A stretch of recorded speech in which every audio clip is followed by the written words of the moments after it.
Hello everybody, I welcome you all to my channel Law Classes by Shivani. So student, जैसा कि आप सबको पता है एमपी सिविल जज 2021 2022 में इसका एग्ज़ाम कंडक्ट किया जाएगा and the exam date is yet to be notified.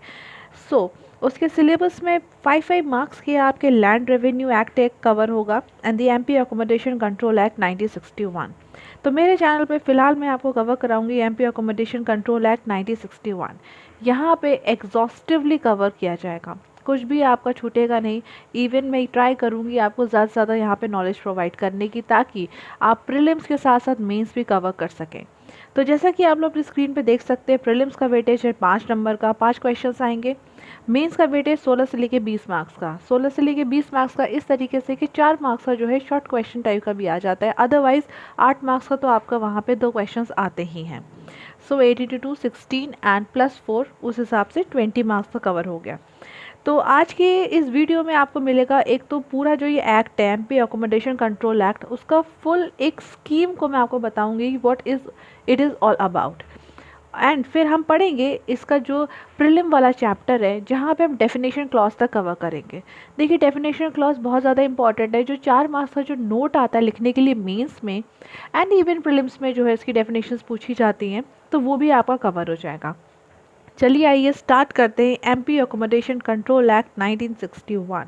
So the MP accommodation control act 1961 act number 41 important है. टोटल इस एक्ट में 60 चैप्टर हैं. चैप्टर 3A अमेंडमेंट से इसमें ऐड किया गया है. 51 टोटल सेक्शंस हैं. 2 शेड्यूल हैं. एक शेड्यूल में लिस्ट ऑफ एरियाज बता रखा है जहाँ पे ये एक्ट अप्लाई करेगा, एंड द सेकेंड शेड्यूल में है आपका form of summon. Form of summon मतलब जो टेनेंट को समन भेजा जाएगा तो उसका समन का क्या फॉर्मेट होगा वो सेकेंड शेड्यूल में स्टेटेड है. देर आफ्टर जैसे कि आप देख सकते हैं प्रेसिडेंट की असेंट मिली है 25 दिसंबर 1961. 25 दिसंबर बहुत ईजी है याद करना, क्रिसमस डे से आप याद कर सकते हैं. कमेंसमेंट डेट है 30 दिसंबर 1961. एंड ऑफ द दिसंबर डेट 30 दिसंबर. तो कुछ भी यहाँ पे ऐसा नहीं है कि बहुत टफ है और बहुत ज़्यादा यहाँ पे प्रॉब्लम होगी. तो ये जो 2 डेट्स हैं आप इन्हें याद रखेंगे कि 30 दिसंबर 1961 को ये एक्ट फोर्स में आया है. That is the commencement date. Enactment date है 25 दिसंबर 1961. 7 chapter, 51 section, 2 schedule. Historical background इसका सबसे पहले कवर करेंगे. हिस्टोरिकल बैकग्राउंड जानना इसलिए ज़रूरी है ताकि आप इस एक्ट को काफ़ी बेहतर तरीके से समझ सकें और आपके दिमाग में ये ज़रूर क्लिक करे आखिरकार ये एक्ट जो है 1961 में आया क्यों. लेजिस्लेचर को ऐसी क्या नीड फेल्ट हुई कि MP accommodation control act 1961 it came into existence and we are studying this for our exam. Right. MP के जो रेजिडेंट होते हैं, एमपी के जो लोग होते हैं, एमपी डोमिसाइल होते हैं, वहाँ पे उन लोगों के लिए तो ये इजी होता है. फॉर एग्जांपल अगर मैं यूपी की हूँ तो यूपी के जो लैंड लॉज, लोकल लॉज है वो मुझे पता होंगे. कहीं ना कहीं मैंने उन्हें ज़रूर पढ़ा होगा अपने कंपटीशन की तैयारी के दौरान, ठीक है, या फिर एकेडमिक्स में जो ट्रेडिशनल यूनिवर्सिटीज़ होती है वहाँ पर पढ़ाया जाता है. बट अब जो बच्चे एमपी के नहीं हैं, those who are not domicile of MP and appearing for the MP judicial service exam, उनके लिए कहीं ना कहीं ये हो जाता है थोड़ा सा टिपिकल. तो देखिए आप लोगों के लिए तो ये जानना बहुत ज़्यादा ज़रूरी है कि सबसे पहले हिस्टोरिकल बैकग्राउंड जाने. डायरेक्ट अगर आप एक्ट पे इस तरीके से जंप करेंगे ना, मतलब आप प्रोविजंस डायरेक्ट रीड करना शुरू कर देंगे, तो आपको इतना ज़्यादा रिटेन नहीं हो पाएगा. तो स्टेप बाय स्टेप चलेंगे और काफ़ी एग्जॉस्टिव वे में मैं कवर करूँगी. तो प्लीज़ इस वीडियो को एंड तक देखिएगा और ज़्यादा से ज़्यादा सब्सक्राइब करिए मेरे चैनल को और शेयर करिए, क्योंकि यहाँ पे मैं फ्री में कंटेंट आपको दे रही हूँ. कुछ भी ऐसा नहीं होगा जो मैं मिस करूँगी. So back to the act. देखिए पर्पस इस एक्ट के पीछे का ये था कि इंडस्ट्रियलाइजेशन का टाइम था, 1961 की बात है. काफ़ी ज़्यादा अर्बन एरियाज़ में जॉब अपॉर्चुनिटीज़ क्रिएट हो रही थी, जिसकी वजह से रूरल एरिया से लोग माइग्रेट कर रहे थे अर्बन एरियाज़ में. अब माइग्रेट करेंगे तो रहने के लिए अकोमोडेशन की तो ज़रूरत पड़ेगी उनको. तो यहाँ पे लैंडलॉर्ड उठाने लगे फ़ायदा. वो काफ़ी ज़्यादा हाई रेंट चार्ज करते थे. कोई लॉ तो था ही नहीं रेगुलेट करने के लिए. हाई रेंट चार्ज करते थे. In case of failure to pay high rent, tenants को एविक्ट कर दिया जाता था तुरंत के तुरंत. Thereafter this need was felt to regulate and control the tenancy. तो इनिशियल पर्पस तो यही था कि इस टेनेंसी को रेगुलेट करेंगे. 1961 में ये एक्ट आया जहाँ पे हमें ये देखने को मिला कि regulating and controlling of letting and the rent of accommodation के साथ साथ लैंडलॉर्ड की इंटरेस्ट को भी अपहोल्ड किया गया. यहाँ पे सिर्फ और सिर्फ टेनेंट्स की राइट्स या ड्यूटीज़ सिर्फ और सिर्फ उसकी बात नहीं करी गई है, बल्कि यहाँ पे लैंडलॉर्ड की भी राइट्स एंड ड्यूटीज़ की बात करी है कि इन दोनों को आपस में एक हार्मोनियस रिलेशनशिप इन दोनों का बना रहे। सो इनके इंटरेस्ट में, दोनों के इंटरेस्ट में इस एक्ट को इनेक्ट किया गया। So everybody, I hope the broad objective of the act is clear to you all. What is it? To regulate and control letting of the tenancy, rent of the accommodation, as well as to uphold the interest of the landlords. Landlord के पास यहाँ पे right to eviction का suit file करने की भी right है। ठीक है, सब कुछ लीगल तरीके से होगा। तो देखिए, लैंडलॉर्ड और टेनेंट, इन्हीं दोनों के बीच में पूरा एक्ट चलेगा।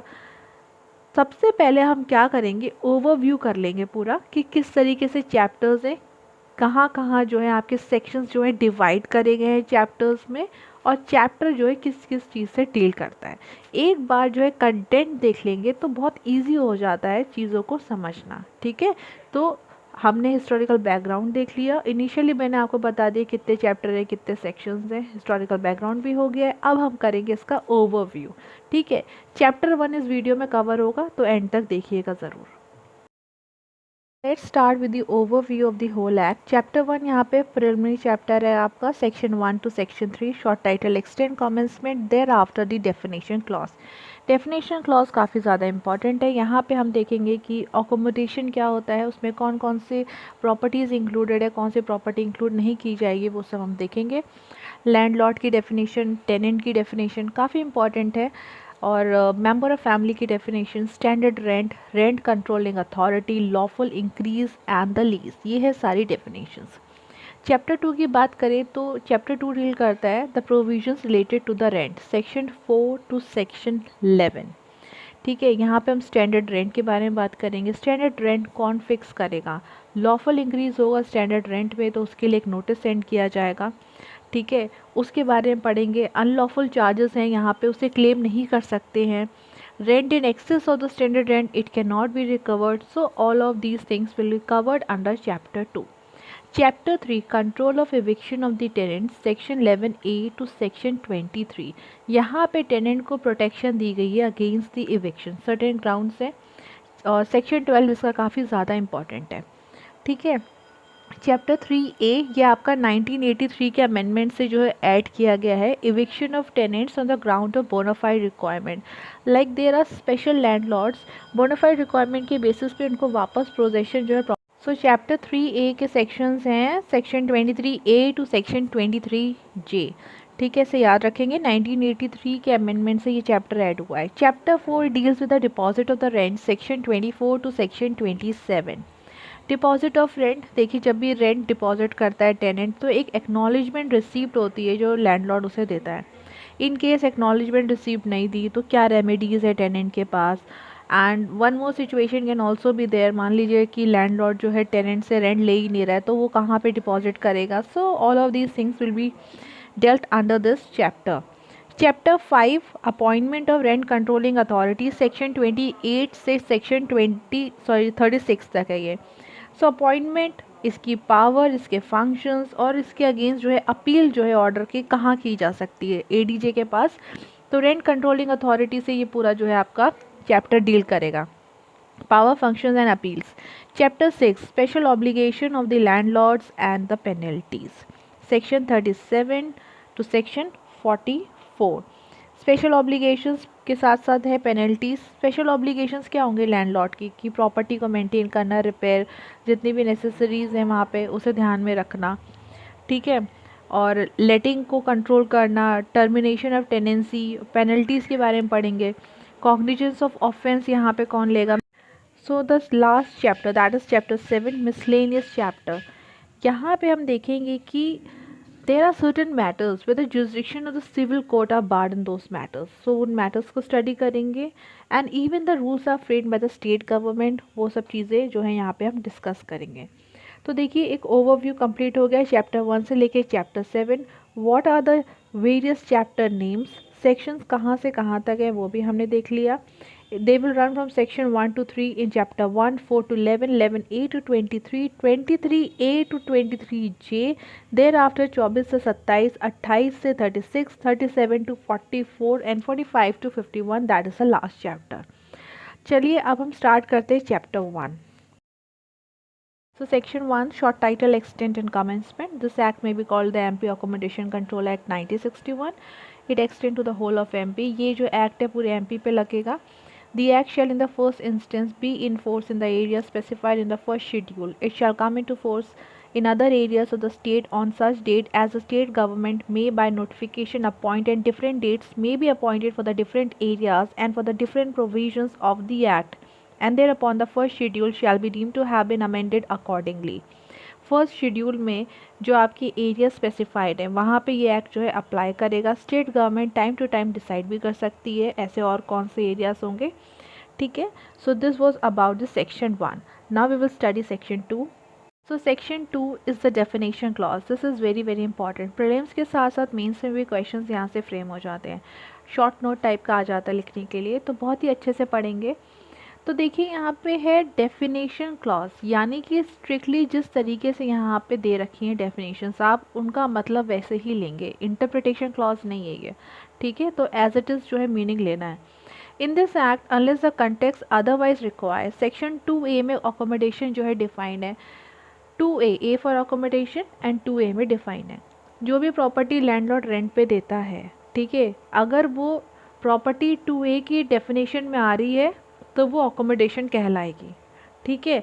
इसके आउटसाइड फॉल कर रही है तो वो अकोमोडेशन के अंडर नहीं आएगी. ऐसी प्रॉपर्टी जिसे लैंडलॉर्ड रेंट पे देता है, that is called the accommodation.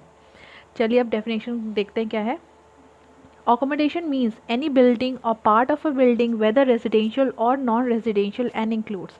Means any building या फिर पार्ट ऑफ द बिल्डिंग. मान लीजिए आपकी 10 फ्लोर की बिल्डिंग है, आपने पूरी रेंट पे दे रखी है. पार्ट ऑफ द बिल्डिंग 10 में से आपने 2 फ्लोर्स रेंट पे दे रखे हैं. रेजिडेंशियल रहने के पर्पज़ से आपने रेंट पे दे रखी है कोई बिल्डिंग.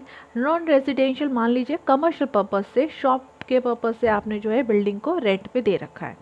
तो ऐसी कोई बिल्डिंग है, it will include any land which is not being used for the agriculture purpose, garden, grounds, garages and outhouses, if any appertain to such building or part of the building, any fitting affixed to such building or part of a building for the more beneficial enjoyment thereof, any furniture supplied by the landlord for the use in such building or the part of the building. यहाँ पे क्या क्या चीज़ें include करी जाएंगी. सबसे पहली बात है, जो कोई भी रेंट पे दी जा रही है प्रॉपर्टी अगर एग्रीकल्चर पर्पस के लिए, तो वो अकोमोडेशन के अंडर नहीं आएगी. ठीक है. You should understand, agriculture purpose के लिए दे रखा है, कोई चीज़ रेंट पे चढ़ा दी है तो वो आपकी अकोमोडेशन की डेफिनेशन में नहीं आएगी. ठीक है. उसके बाद है गार्डन, ग्राउंड्स. कोई बिल्डिंग आपने रेंट पे दी है, आसपास उसके गार्डन्स हैं, ग्राउंड्स हैं, गैरेजेस हैं, तो वो सब अकोमोडेशन के अंडर ही आएगी. ठीक है. ये सब चीज़ें इंक्लूडेड होंगी. मान लीजिए कि कोई बिल्डिंग है आसपास, तो ये सब चीज़ें होती हैं ना, उस बिल्डिंग का पार्ट ही होती हैं वो, तो उसकी तरीके से ही कंसिडर किया जाएगा. ठीक है. उसके बाद है आपका any fitting affix to such building. जैसे जो घर रेंट पे दिया है आपने, ठीक है, तो उसमें जो भी फिटिंग्स हैं, जैसे कि किचन में फिटिंग्स हैं आपकी, इलेक्ट्रिक वायर, सैनिटरी फिटिंग्स हैं, तो वो सब प्रॉपर्टी का ही पार्ट मानी जाएंगी, because they are affixed to that property for the more beneficial enjoyment of that property. All right. Any furniture supplied by the landlord for the use in such building or part of the building. कुछ घर होते हैं जो furnished दिए जाते हैं. ठीक है. तो उसमें मान लीजिए सोफ़ा, बेड सब कुछ दे रखा है, तो वो उसी का पार्ट होगा, वो अकोमोडेशन के अंडर ही इंक्लूड किया जाएगा. कभी कभी फर्निश्ड घर भी दिए जाते हैं ना रेंट पे, सो वही बात यहाँ पे वो कह रहे हैं. So any furniture which is been supplied by the landlord. So I hope इसकी डेफिनेशन जो है 2A में अकोमोडेशन के अंडर क्या क्या चीज़ें इंक्लूड होंगी वो क्लियर हो गई आपकी. कोई भी बिल्डिंग, कोई भी पार्ट ऑफ बिल्डिंग रेजिडेंशियल या फिर नॉन रेजिडेंशियल पर्पस से लैंडलॉर्ड ने रेंट पे दी है, तो वहाँ पे इंक्लूड क्या क्या चीज़ें होंगी जो अकोमोडेशन के अंडर आएंगी. एग्रीकल्चर पर्पस से कोई लैंड दिया है अगर रेंट पे लैंडलॉर्ड ने, तो वो अकोमोडेशन के अंडर सबसे पहले नहीं आएगा. कोई बिल्डिंग, कोई प्रॉपर्टी दी है रेंट पे, तो उसके आसपास की जो चीज़ें which are important to that land, ठीक है, जैसे गार्डन हो गया, ग्राउंड हो गया, गैरेजेस हो गया, आउट हाउसिंग, वो अकोमोडेशन के अंडर इंक्लूड किया जाएगा. जिस घर को दिया है रेंट पे, उस घर की जितनी भी फिटिंग्स हैं, what are the things which are affix to that property will be considered under the definition of accommodation, because वो उसकी बेनिफिशियल इंजॉयमेंट को वो और बढ़ा रही है, हम ये कह सकते हैं. ठीक है. यहाँ पे कोई घर अगर दिया है फर्निश घर दिया है, सोफ़ा बेड एक्सेट्रा सब कुछ दिया है साथ में, तो वो सब भी जो है अकोमोडेशन का पार्ट होगा। So this definition is clear to you all. अब हम बढ़ेंगे आगे इम्पॉर्टेंट डेफिनेशन लैंडलॉर्ड की। सेक्शन 2B में डिफाइन है लैंडलॉर्ड। अब आपको लग रहा होगा ऐसी यहाँ पे कौन सी नई बात है, हम सबको पता है लैंडलॉर्ड कौन होता है। देखिए generally the owner of the accommodation, all right, उसे आप लैंडलॉर्ड ही कहते हैं, रेंट उसे पे किया जाता है, बट ज़रूरी नहीं है, ठीक है, कि वही सिर्फ लैंडलॉर्ड होगा। उसके बिहाफ पे जो रेंट रिसीव करेगा उसे भी लैंडलॉर्ड बोलेंगे। मान लीजिए लैंडलॉर्ड कहीं बाहर है, उसने एजेंट अपॉइंट कर रहा है, उसने कोई मैनेजर अपॉइंट कर रहा है कि भाई जाओ और वहाँ से रेंट रिसीव करो, ठीक है, उसे भी लैंडलॉर्ड बोलेंगे। यहाँ पे कोई भी प्रॉपर्टी अगर ट्रस्ट पे दे रखी है, ट्रस्टी जो है वहाँ पे एंटाइटल्ड है रेंट रिसीव करने के लिए, so this trustee will also be called as the landlord. कोई प्रॉपर्टी माइनर के नाम पे है, जहाँ पे गार्जियन जो है रेंट रिसीव करता है, तो गार्जियन लैंडलॉर्ड यहाँ पे बोला जाएगा। कोर्ट ने मान लीजिए रिसीवर अपॉइंट करा है किसी प्रॉपर्टी का, जब प्रॉपर्टी अटैच की जाती है एग्जीक्यूशन के टाइम, तो रिसीवर वहाँ पे अपॉइंट किया जाता है ऑर्डर 40 के अंदर। सो रिसीवर अपॉइंट करा है, they are entitled to receive the rent of the property, उन्हें भी आप जो है लैंडलॉर्ड बोलेंगे, ठीक है। तो ज़रूरी नहीं है कि ओनर ही सिर्फ लैंडलॉर्ड होगा प्रॉपर्टी का, third person can also be the landlord. अब हम देखेंगे बेयर एक्ट में क्या दे रखा है। Landlord means a person who for the time being is receiving or is entitled to receive the rent of any accommodation. Is receiving the rent यानी कि प्रॉपर्टी रेंट पे दे रखी है, he is receiving the rent for that property. Entitled to receive the rent, property rent पे दे रखी है मगर एक आध महीने बाद उसका रेंट आएगा, so he is entitled to receive that rent on his own account or on the account of other behalf of for the benefit of other person or as a trustee, guardian or the receiver. On his own account मतलब कि as an owner directly वो receive कर रहा है, या फिर some other person are receiving on his behalf, जैसे wife manager उसका एजेंट हो गया, ठीक है, या फिर वहाँ पे ट्रस्टी है, गार्जियन है या फिर रिसीवर है। तो ये सब आपके लैंडलॉर्ड की डेफिनेशन में फॉल करेंगे। सिर्फ और सिर्फ ओनर ही लैंडलॉर्ड नहीं होता है, ठीक है। If the accommodation were let to a tenant and includes every person not being a tenant who from the time being derives a title under the landlord.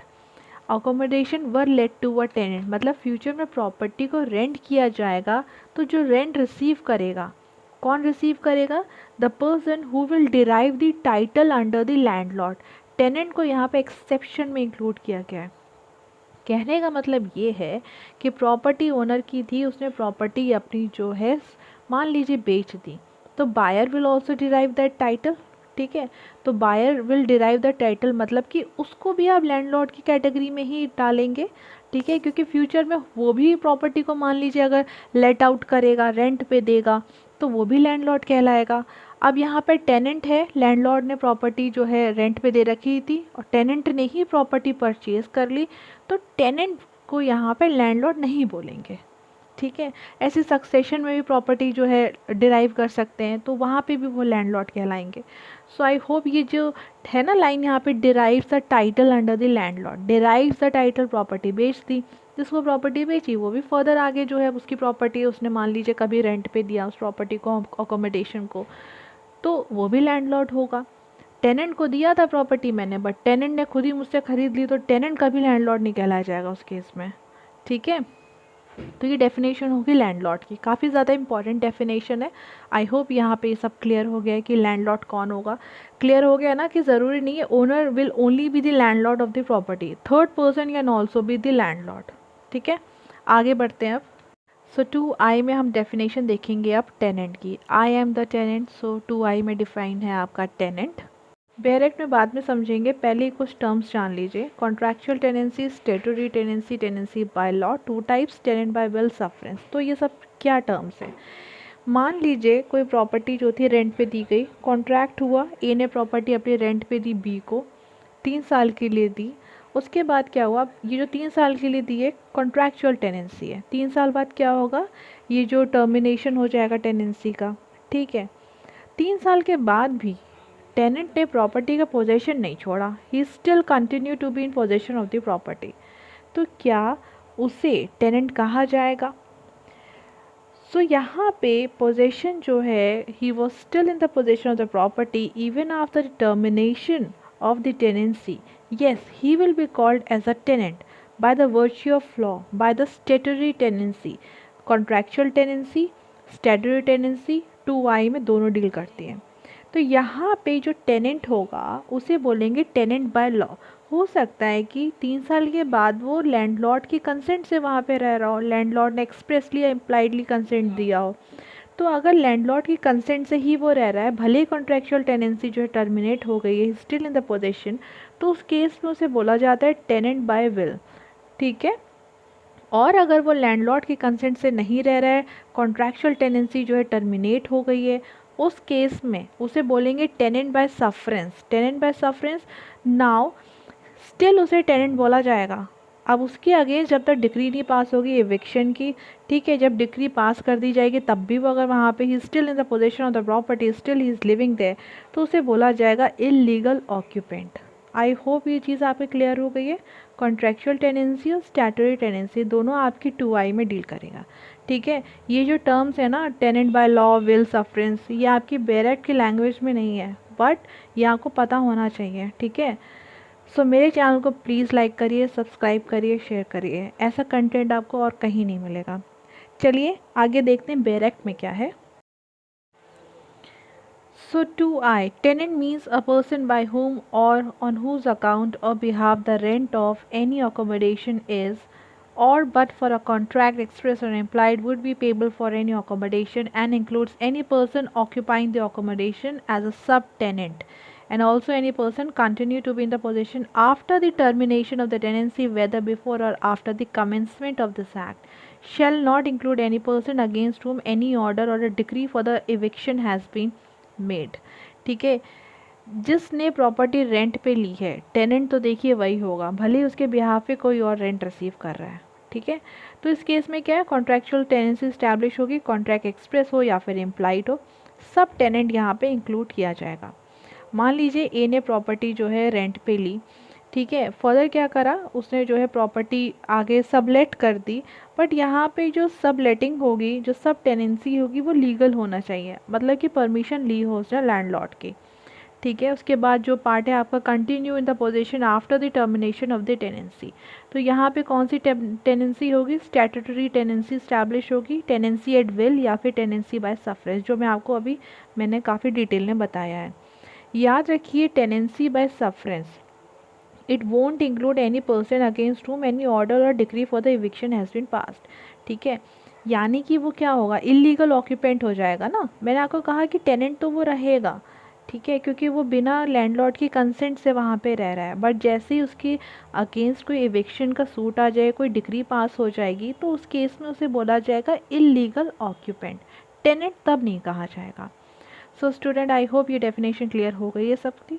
अब हम देखेंगे नेक्स्ट इंपॉर्टेंट डेफिनेशन।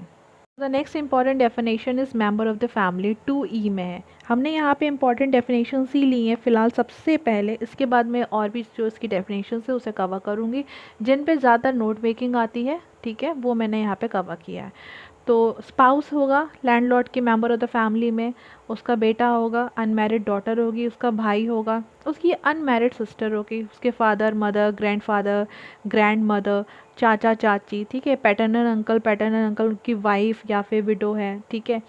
सो brother, सन और unmarried daughter, यहाँ पे एक condition ये बहुत ज़्यादा आपको याद रखना है कि दे शुड लिव जॉइंटली, ये एक इम्पॉर्टेंट कंडीशन है। मतलब लैंडलॉर्ड का जो भाई है, ठीक है, उसका बेटा और जो अनमैरिड डॉटर है, दे शुड लिव जॉइंटली, तभी member of the family of the landlord में कंसिडर किया जाएगा। या फिर कोई डिपेंडेंट है, ठीक है, वो भी यहाँ पे as a member of family will be included. So I hope ये डेफिनेशन आपको अच्छे से क्लियर हो गई। यहाँ पे आपको क्या करना है, you have to place yourself and just think your father, your mother, your grandfather, your grandmother, your brother, your unmarried sister, alright, और अगर आप मैरिड हैं सो योर वाइफ, ऑलराइट, आपका बेटा बेटी, बेटी कैसी, अनमैरिड डॉटर, ठीक है, चाचा चाची, ऑलराइट, वाइफ विडो, एंड भाई है जो आपका, वहाँ पे उसका बेटा और अनमैरिड डॉटर। ठीक है। सो ब्रदर, सन और unmarried daughter living jointly. Living jointly में मैं इतना ज़्यादा एम्फेसिस इसलिए डाल रही हूँ बिकॉज ये MCQ में पूछा जाता है इस तरीके से, या फिर कोई भी डिपेंडेंट है, ठीक है। So they will come under the definition of member of family. Now let's cover the rest of the definition. So as you can see 2C में lawful increase, it means an increase in the rent permitted under the provision of this act. Lawful increase मतलब जो इस act में permit है जितना increase हो सकता है, so that will be covered. Lease includes a sublease. Lease यहाँ पे define नहीं एक तरीके से, E हमने cover कर लिया है. 2F rent controlling authority, ऐसी authority the officer who has been appointed under section 28. तो 2F याद रखेंगे. जी में repealed act means the MP accommodation control act 1955 repealed under section 51. Standard rent H से है. In relation to any accommodation means standard rent refer to section 7 में जो है, और where the standard rent has been increase under section 8. Standard rent में आपके यहाँ पे 2H, सेक्शन 7 और सेक्शन 8, ठीक है. टेनेंट हमने पढ़ ही लिया है. सो स्टूडेंट अब इसके बाद हम देखेंगे सेक्शन 3 इसका. So section 3, act not apply to certain accommodation. Nothing in this act shall apply to the accommodation which is the property of the government or which is the property of the local authority used exclusively for the non-residential purpose. The government may by notification exempt from all or any of the provision of this act any accommodation which is owned by any educational, religious, charitable institution or by any nursing or the maternity home, the whole of the income derived from which is utilized for that institution or nursing home or the maternity home. यानी कि कुछ exemptions हैं यहाँ पे. ये act apply नहीं हुआ किसी गवर्नमेंट प्रॉपर्टी पे या फिर कोई लोकल अथॉरिटी की प्रॉपर्टीज़ हैं जो रेंट पे दे रखी है उन्होंने, म्यूनिसिपल कॉर्पोरेशन की प्रॉपर्टी या फिर विलेज की प्रॉपर्टी यहाँ पे, जो कि एक्सक्लूसिवली नॉन रेजिडेंशियल पर्पज़ के लिए यूज़ करी गई है. तो यहाँ पे ये एक्ट उस पर अप्लाई नहीं होगा. एजुकेशनल, रिलीजियस, चैरिटेबल, इनकी कोई प्रॉपर्टी है which is owned by them and they have rented, तो यहाँ पे इन प्रॉपर्टीज़ पे even the nursing or the maternity home, so this act won't apply on them. क्योंकि क्या होता है ना कि the income which is been derive by these education, religious, charitable, nursing or the maternity home, they are use for their institution only, इसलिए यहाँ पे exemption है. ये याद रखेंगे कि accommodation which is the property of the local authority used exclusively for the non residential purpose. So the main focus here is the non residential purpose के लिए जो यूज़ में है उस प्रॉपर्टी को यहाँ पे एग्जेम्प्ट किया गया है. इसमें आपको एक चीज़ याद रखनी है, अगर लोकल अथॉरिटी की जो प्रॉपर्टीज़ हैं that is been used for the residential purposes than they are not exempted. So student I hope आपको ये जो पूरा सेशन है समझ में आया है. यहाँ पे हमने काफ़ी अच्छे से कवर किया. एक तो मैंने आपको ओवरव्यू बताया है, इस एक्ट का बैकग्राउंड कंप्लीट किया हमने, स्कीम को कंप्लीट किया और चैप्टर 1 को पूरा कंप्लीटली पढ़ा है. सो प्लीज़ सब्सक्राइब करिए चैनल को, ज़्यादा से ज़्यादा लाइक करिए, शेयर करिए. इसके बाद जो वेरियस इसके अदर चैप्टर्स हैं उन्हें भी मैं कवर करूँगी. So please stay tune to my channel. और कल जहाँ तक है पार्ट 2 में इसका लेकर आऊँगी. सो मिलते हैं कल नेक्स्ट वीडियो में. Till then take care, bye bye everyone.